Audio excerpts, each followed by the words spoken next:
Buenos días, bienvenidos.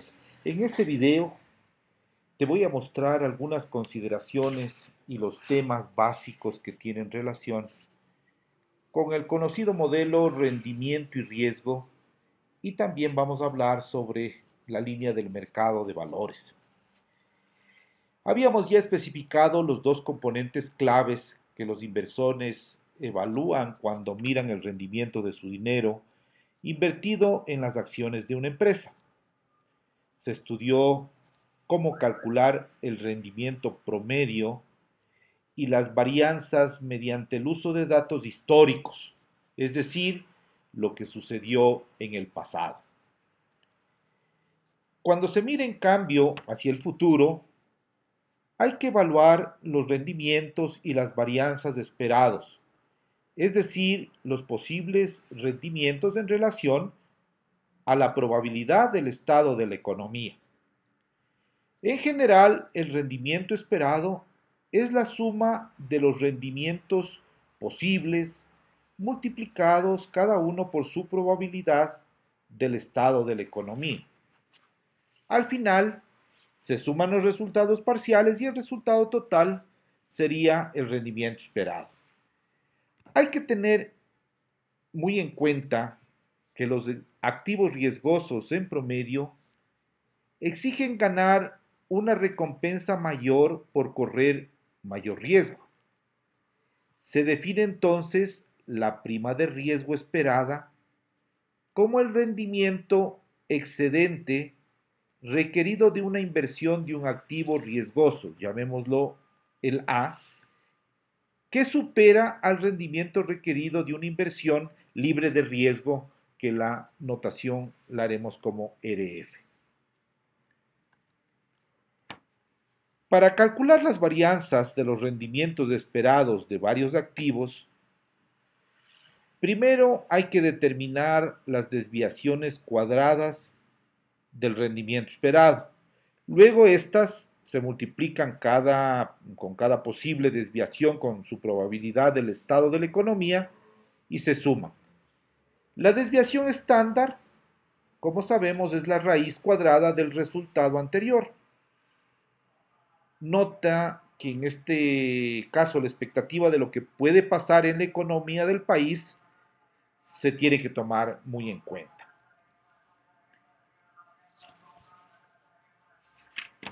El rendimiento total, entonces, el rendimiento total esperado, se lo puede mirar también desde otra perspectiva, como la suma de los rendimientos en relación a la porción que se estimó que iba a suceder más lo que podría suceder, pero que no fue considerado, lo que aumenta, por supuesto, el riesgo porque sería un factor sorpresa. Anteriormente habíamos mencionado la forma de medir el riesgo, que es por su varianza, es decir, por su dispersión. En el caso de una inversión vista a futuro, también lo hacemos usando la varianza y o la desviación estándar, pero la diferencia es que estamos trabajando con los rendimientos esperados. Para el efecto debemos considerar el riesgo total esperado, que depende de dos componentes. Uno, el riesgo que es conocido como sistemático porque son sucesos imprevistos que afectan en cierto grado a todos los activos, debido a que son efectos que se dan en economía en general y entonces se reflejan como riesgos del mercado. Y el segundo componente, que es el rendimiento no sistemático, que es también conocido como riesgo único o riesgo específico, porque son sucesos no anticipados que afectan a los activos, pero de forma individual o por grupos reducidos de activos. En la práctica, es posible eliminar los riesgos de una inversión arriesgada, aunque esto en realidad no todos, por lo que se conoce como la diversificación, que no es otra cosa que invertir no en un activo riesgoso, sino en una variedad de activos con el objeto de reducir el riesgo general de la inversión. La razón es que los riesgos no sistemáticos, que como dijimos son únicos de activos individuales, se suavizan en lo que se conoce como un portafolio grande. Hay que considerar, sin embargo, que no sucede lo mismo con los riesgos sistemáticos, que son los que afectan en alguna medida a todos los activos y se llegan a disminuir solo hasta cierta medida, hasta cierto punto. Se habla entonces de calcular el rendimiento del portafolio, al igual que hablar del riesgo del portafolio. Como el riesgo no sistemático puede eliminarse por la diversificación, el principio del riesgo sistemático afirma que la recompensa por correr un riesgo depende únicamente del riesgo sistemático. El riesgo sistemático de un activo particular en relación con el activo del riesgo promedio en el mercado se da por lo que se conoce como el coeficiente beta de este activo.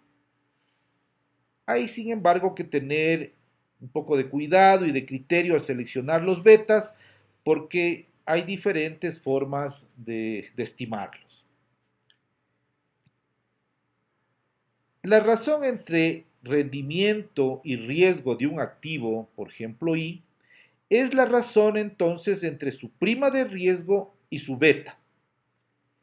Y en un mercado que funciona bien, tipo Nueva York, tipo Londres, etc., esta razón es la misma para todos los activos.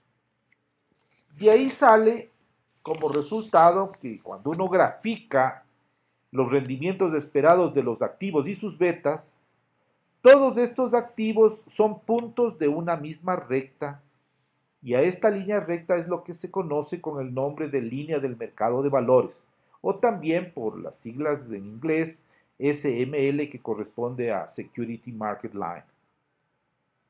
Hay que notar que la pendiente de la línea del mercado de valores es entonces igual a la prima del riesgo del mercado. Si ustedes miran, la beta es 1. Al observar la línea del mercado de valores un poco más profundamente, vemos que el rendimiento esperado del activo I depende fundamentalmente de 3 componentes.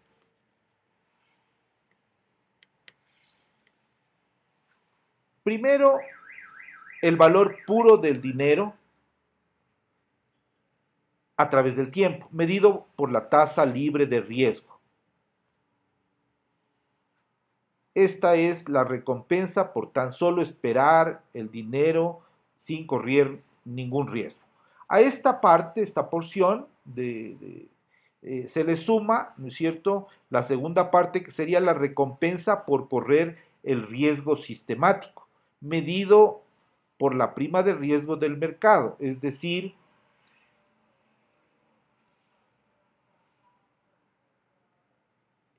este componente es la recompensa que ofrece el mercado por correr un riesgo sistemático promedio, además de esperar en función del tiempo. Y tercero, el monto del riesgo sistemático medido y que se trata del riesgo sistemático presente en un activo o en un portafolio particular en relación con un activo promedio. A este resultado se lo conoce como modelo de evaluación de activos de capital y se lo reconoce con las siglas CAPM.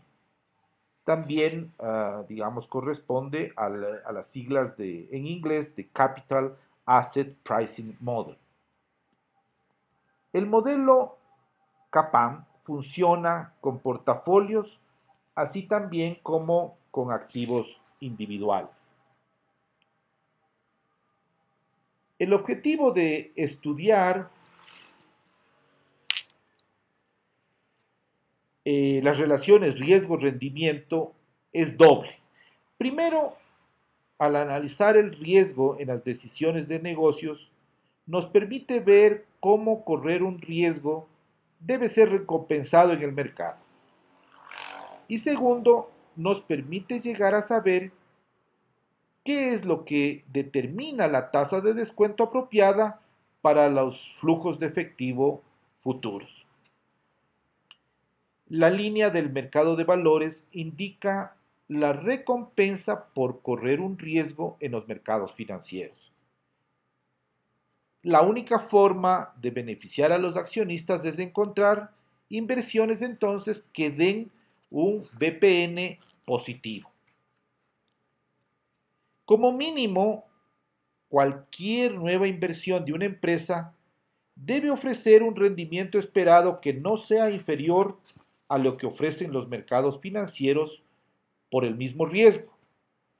A este rendimiento requerido mínimo se lo llama costo de capital de la inversión. Y se lo llama así porque este rendimiento mínimo requerido es lo que la empresa debe ganar de su inversión de capital en un proyecto para alcanzar su punto de equilibrio. En realidad, se está utilizando el criterio que conocemos de la tasa interna del retorno, que ya lo hemos visto anteriormente en cursos prerequisitos de este. La diferencia radica en que ahora se tiene una idea mucho mejor de lo que determina el rendimiento exigido para la inversión. Bien, con esto terminamos y pues les agradezco. Nos vemos en una próxima oportunidad.